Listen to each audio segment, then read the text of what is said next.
எல்லாருக்கும் வணக்கம். நான் கன்னியாகுமரி மாவட்டத்தில் நாகர்கோவில் தொகுதியிலேருந்து வரேன். நான் மார்க் வாங்கினதை விட இப்போ அண்ணா கையால் சர்டிஃபிகேட் வாங்கினப்போ எனக்கு ரொம்ப சந்தோஷமாக இருக்குது. நாளைய தீர்ப்பில் அறிமுகமாகி இப்போ இந்த அளவுக்கு விஜய் அண்ணா நம்ம எல்லார் மனசுலையும் இடம் பிடிச்சிருக்காங்க. தமிழ்நாட்டோட நாளைய தீர்ப்பே விஜய் அண்ணா தான்.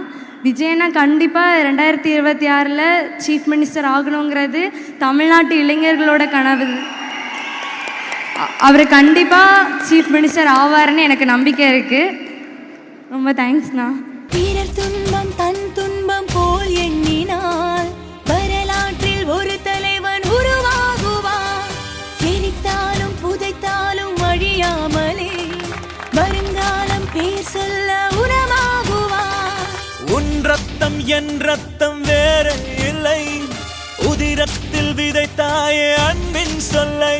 தலைவா தலைவா உயிர் நீ தலைவா. தளபதி தளபதி எங்கள் தளபதி தளபதி. ஊரெங்கும் சந்தோஷம் விளையாடு, உன்னாலே அன்பெங்கும் மலை பாயுதே. தலைவா தலைவா உயிர் நீ தலைவா. தளபதி தளபதி எங்கள் தளபதி தளபதி. தளபதி தளபதி நீதான் என்றும் தளபதி.